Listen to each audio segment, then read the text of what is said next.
વિદ્યાર્થી મિત્રો, આજે હું આપની સમક્ષ આપણું પ્રથમ ચેપ્ટર કમ્પ્યુટર પરિચય એનો આગળનો ટોપિક એટલે કે કમ્પ્યુટરની લાક્ષણિકતાઓ અને ફાયદાઓ એના વિશે આપણે ડિસ્કસ કરીશું.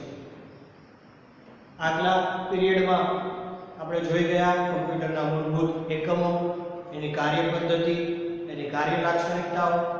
હવે ત્યારબાદ કમ્પ્યુટર તેના કાર્ય માટે જે લાક્ષણિકતાઓ અને કાર્યના સંદર્ભે જે ફાયદાઓ પૂરા પાડે છે એ જોઈશું.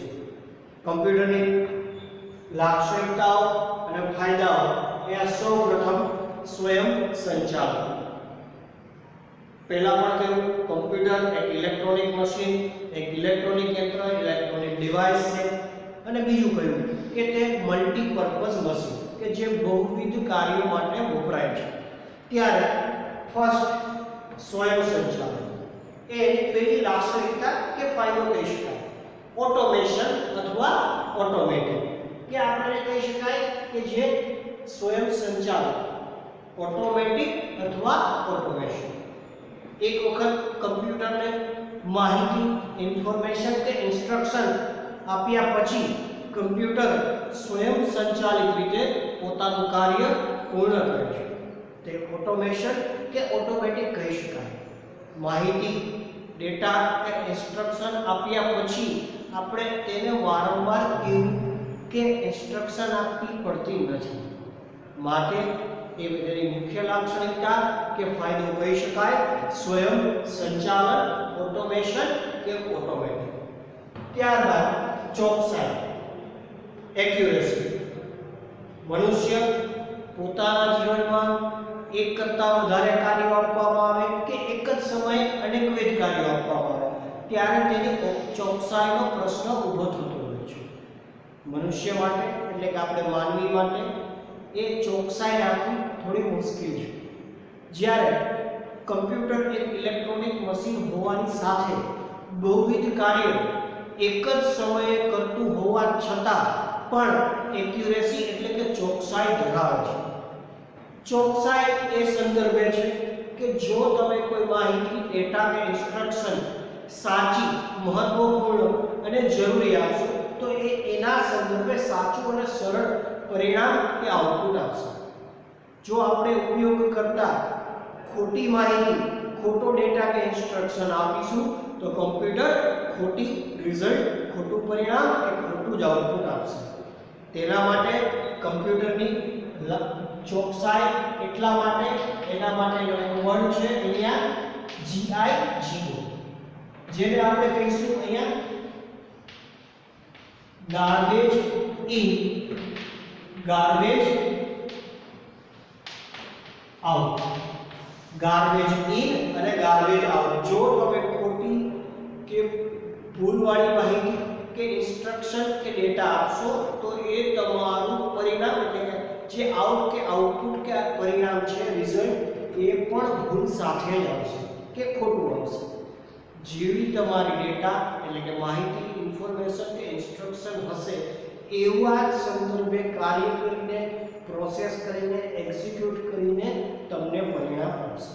જો ઇન્ફોર્મેશન કે માહિતી ઉપયોગકર્તા દ્વારા સાચી આવી હશે તો પરિણામ હંમેશા સાચું હશે. એટલા માટે કહી શકાય કે એ એની ચોકસાઈ 100% જાળવે છે. ઉપયોગકર્તા પોતાની માહિતી કઈ રીતે અને કે પ્રમાણે નાખે છે એ પ્રમાણે એનું પરિણામ મેળવે છે.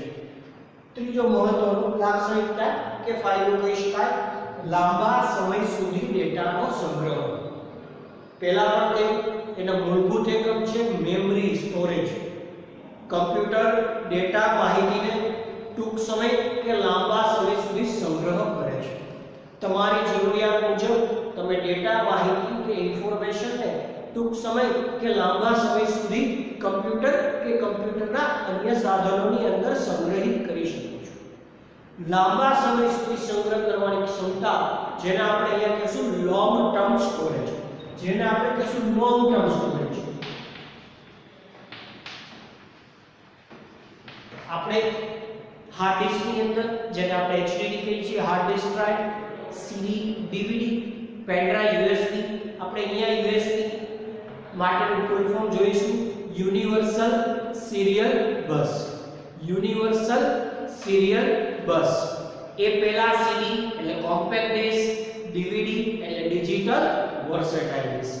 આવી રીતે મેમરી સંગ્રહિત કરવા માટે આપ અનેકવિધ ઇલેક્ટ્રોનિક કે અન્ય કમ્પ્યુટરાઇઝ સાધનોની મદદથી માહિતી કે ડેટાને લોંગ ટાઈમ લાંબા સમય સુધી સાચવી શકો છો, સંગ્રહિત કરી શકો છો. એટલા માટે આપણે એને કહીશું લોંગ ટાઈમ અથવા લોંગ ટર્મ સ્ટોરેજ. ત્યાર પછી છે યાંત્રિક અને વારંવાર કાર્ય કરવાની ક્ષમતા. એક મશીન છે એના માટે, એક ઇલેક્ટ્રોનિક મશીન છે માટેનો એક શબ્દ મિકેનિકલ, જેના માટેનો શબ્દ છે યાંત્રિક, મિકેનિક અને મિકેનિકલ વર્ક કરે છે. કોઈ પણ કાર્યને ઇલેક્ટ્રોનિક પદ્ધતિથી કે મિકેનિકલ ટર્મની અંદર તેને વારંવાર કાર્ય કરવાની ક્ષમતા ધરાવે છે. કન્સિસ્ટન્સી સાતત્યપૂર્ણતા, રીયુઝેબિલિટી એકને એક કાર્યને પુનરાવર્તિત કરવાની, બહુવિધ ઉપયોગ કરવાની ક્ષમતા ધરાવે છે. મનુષ્ય કોઈ કાર્ય આપણે સમજી શકીએ કે મનુષ્યને કોઈ પણ એક કાર્ય વારંવાર સોંપવામાં આવે તો એ કાર્ય કે એ પ્રવૃત્તિ કરીને એ વ્યક્તિ થાકી જશે. કારણ કે આપણે પહેલા પણ જોયું, કારણ કે કમ્પ્યુટર એની પાસે કોઈ ફિલિંગ્સ નથી, જ્યારે મનુષ્ય એક ફિલિંગ્સની લાક્ષણિકતા ધરાવે છે. એટલા માટે કમ્પ્યુટર કોઈ પણ કાર્યને વારંવાર પુનરાવર્તિત કરવામાં આવે, એક જ કાર્યને સાતત્યપૂર્ણ કરવાની ક્ષમતા ધરાવે છે, જ્યારે મનુષ્ય કોઈ એક કાર્યને અનેક કાર્યને એક સમયે કાર્ય કરવાની કે પુનરાવર્તિત કરવાની ક્ષમતા ધરાવતું નથી. બીજી વસ્તુ કે કમ્પ્યુટર રીયુઝેબિલિટી અને મિકેનિકલ ટર્મ ધરાવે છે. કોઈ ચોક્કસ કાર્યને, કોઈ ચોક્કસ ડેટાને વારંવાર પુનઃ ઉપયોગમાં લઈ શકાય છે. કોઈ માહિતીને, કોઈ સોફ્ટવેરને, કોઈ પ્રોગ્રામને આપણે એને પુનઃ કે પુનરાવર્તિત કરીને ઉપયોગમાં લઈ શકાય છે, આપી શકાય છે, જોઈ શકાય છે. એ મિકેનિકલ ટર્મનું નામ છે. ત્યાર પછી વાત કરીએ પાંચમી લાક્ષણિકતા કે ફાયદો, પ્રોગ્રામિંગ કરવાની ક્ષમતા, જેને આપણે કહીશું programmability. Program plus ability, programming કરવાની ક્ષમતા, પ્રોગ્રામિંગ કરવાની કાર્યક્ષમતા. મનુષ્ય જીવનમાં રોજિંદી કેટલીક ક્રિયાઓ કરે છે, પણ કમ્પ્યુટર ઘણા બધા પ્રોગ્રામિંગ કરી શકે છે. એ પ્રોગ્રામિંગની મદદથી સોફ્ટવેર, એપ્લિકેશન, વેબસાઇટ કે મોબાઈલ એપ્લિકેશન કે અન્ય એપ્લિકેશન, ટૂલ્સ કે મિકેનિઝમ તૈયાર કરી શકાય છે. આ એના મુખ્ય લાક્ષણિકતાઓ કે ફાયદાઓ છે. એ સિવાય આપણે આના માટે કહી શકીએ કે કમ્પ્યુટર માટે એક અન્ય પણ કેટલીક લાક્ષણિકતાઓ કે ફાયદાઓ છે, જેને કહેવાય નો આઈક્યુ. જોઈશું આપણે શું કહીશું, નો આઈક્યુ. કમ્પ્યુટર પાસે આઈક્યુ નથી. તમે જે માહિતી કે ડેટા ઇન્સ્ટ્રક્શન આપો છો એના પર જ કાર્ય કરે છે. એટલે સારા નકશાની શું સારી અને શું ખોટી, શું સારી અને શું ખરાબ, શું કરેક્ટ અને શું રોંગ, એ માહિતી ડેટાનો ભેદ એને ખ્યાલ નથી. ઉપયોગકર્તા જેવા સંદર્ભે, જેવી સમજણથી માહિતી અને ડેટા આપે છે એ જ સ્ત્રોત મુજબ, એ જ પદ્ધતિ મુજબ એ કમ્પ્યુટર એનું આઉટપુટ, આઉટકમ કે રિઝલ્ટ, પરિણામ આપે છે. એટલા માટે નો આઈક્યુ. ત્યાર પછી કહી શકાય નો ફિલિંગ્સ. મનુષ્યની અંદર કેટલીક લાગણીઓ, ફિલિંગ્સ જોડાયેલી હોય છે. જેટલું કંઈક કોઈ વ્યક્તિ દુઃખી થાય, સેડ, હેપી, સુખ અનુભવે, થાક થકાન અનુભવે, બીમાર થાય, આનંદ અનુભવે, અન્ય શોખ અનુભવે, કોઈ જરૂરિયાત અનુભવે, એવા સંદર્ભે કમ્પ્યુટર હેઝ નો ફિલિંગ્સ. એની પાસે કોઈ એવી લાગણીઓ, ફિલિંગ્સ નથી. મનુષ્ય કોઈ કાર્ય કરીને થાકી જાય છે, બીમાર પડી જાય છે, કોઈ કાર્ય માટે દુઃખ કે સુખ અનુભવે છે, કોઈ કાર્ય માટે રસ અનુભવે છે, પણ કોઈ કાર્યમાં એને રુચિ કે રસ નથી પણ હોતો. પરંતુ જ્યારે કમ્પ્યુટરના સંદર્ભે કોઈ પણ કાર્યને કોઈ પણ સમય આપવામાં આવે તો એ 100% ચોકસાઈથી અને રસપૂર્વક સાચી દિશામાં કરે છે. એ ક્યાંય થાક ક્યાંય સુખ દુઃખ, ક્યાંય આનંદ ઉત્સાહ કે કોઈ એવી લાગણીઓ ફિલિંગ્સ કમ્પ્યુટર સમજતું કે જાણતું નથી. આવી જ રીતે એને કહી શકાય સ્વયં સંચાલન. એટલે સૌથી પહેલા ઓટોમેટિક કે ઓટોમેશન, ચોકસાઈ જે આપણે શબ્દ વાપરો accuracy, garbage in garbage out, ત્યાર પછી લાંબા સમય સુધી ડેટાનો સંગ્રહ લોંગ ટર્મ સ્ટોરેજ, માહિતીને લોંગ ટર્મ લાંબા સમય સુધી જરૂરિયાત મુજબ સાચવી શકાય. યાંત્રિક અને વારંવાર કાર્ય કરવાની ક્ષમતા, મિકેનિકલ રીયુઝેબિલિટી, એકને કાર્યને રિપીટ કરી શકો છો, અનેક કાર્યને રિપીટ કરી શકો છો.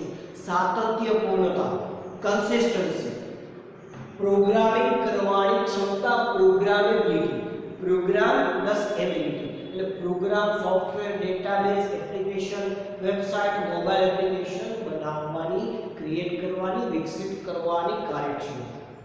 એ સિવાય નો આઈક્યુ અને નો ફિલિંગ્સ. અને ત્યારબાદ અતિ મહત્વનું કહી શકાય ઇઝ સ્પીડ, ઝડપ. મનુષ્ય કોઈ એક કાર્ય કરવાની એની ઝડપ હોય છે, પણ એક કાર્યને વારંવાર કરવામાં આવે મનુષ્ય દ્વારા ત્યારે એની ઝડપ ક્યાં તો ઓછી થઈ જાય છે, કાં તો વ્યક્તિ થાકી જાય છે, અથવા તો વ્યક્તિને એક કરતાં વધારે કાર્યો એક જ સમયે સોંપવામાં આવે ત્યારે એ વ્યક્તિ એ બંને કાર્યોને, ત્રણ કાર્યોને કે એકથી અનેક વધારે કાર્યોને એક જ સમયે એટલી ઝડપથી કરી શકતો જ નથી. જ્યારે કમ્પ્યુટર તેને આપવામાં આવેલા અનેકવિધ કાર્યો એક જ સમયે પૂર્ણ કરે છે. ઉદાહરણ તરીકે કમ્પ્યુટરને એક સમયે આપણે વર્ડમાં ડોક્યુમેન્ટ્સ બનાવીએ છીએ, એક્સેલમાં શીટ કાંઈક બનાવવાનું કાર્ય ચાલે છે, તે જ સમયે કાંઈ સ્કેનિંગ થઈ રહ્યું છે, કાંઈ ડાઉનલોડ થઈ રહ્યું છે, કાંઈ અપલોડ થઈ રહ્યું છે, ક્યાંક મ્યુઝિક કે સોંગ સાંભળી રહ્યા છો. આવા અનેકવિધ કાર્યોને તમે એક જ સમયે પૂર્ણ કરી શકો છો માત્ર આ કમ્પ્યુટર, આ ઇલેક્ટ્રોનિક ડિવાઇસ, આ મિકેનિકલ સિસ્ટમના આધારે. તો આ એની તમામ લાક્ષણિકતાઓ અને ફાયદાઓ જોયા. Speed, automatic, accuracy, long term storage, જેને આપણે કહી શકાય પાવર ઓફ રિમેમ્બરિંગ, યાદ રાખવાની કાર્યક્ષમતા. મનુષ્યના મગજમાંથી અનેક કાર્યો કે અનેક વાતો સમયાંતરે તેમાંથી નીકળી જાય છે મગજમાંથી. જ્યારે કમ્પ્યુટર પાસે કોઈ પણ કાર્ય, ડેટા, ઇન્ફોર્મેશન લાંબા સમય સુધી સાચવી રહે છે. કમ્પ્યુટરમાં મનુષ્યની જેમ ક્યાંય ભૂલવાનો કે યાદ રાખવાનો પ્રશ્ન નથી, કારણ કે માહિતીને એ ટૂંક સમય કે લાંબા સમય માટે ઉપયોગકર્તાની જરૂરિયાત મુજબ સાચવે છે. આવી જ રીતે પ્રોગ્રામિંગ કરવાની કાર્યક્ષમતા, નો આઈક્યુ, તમે જે માહિતી કે ડેટા આપશો એ જ પ્રમાણે તમને રિઝલ્ટ આપશે. ખોટી માહિતી ડેટા આપશો તો ખોટું રિઝલ્ટ, સાચી માહિતી કે ડેટા આપશો તો સાચું રિઝલ્ટ. આ વાત એક યાદ રાખવાની. GIGO, ગાર્બેજ ઇન અને ગાર્બેજ આઉટ. ભૂલવાળી માહિતી કે તમે આપશો પ્રશ્ન તરીકે તો તમને ભૂલવાળો, મિસ્ટેકવાળો કે ખોટો જવાબ કે આઉટપુટ રિઝલ્ટમાં મેળવશો. આ સાથે તમે કમ્પ્યુટરની લાક્ષણિકતાઓ અને ફાયદાઓ આપણે આ જોયા છે. તમે જો ધારો તો એ લખી શકો છો અને તમે એનો સ્ક્રીનશોટ પણ લઈ શકો છો. આ સ્ક્રીનશોટ છે, તમે એના સંદર્ભે જોઈ લો.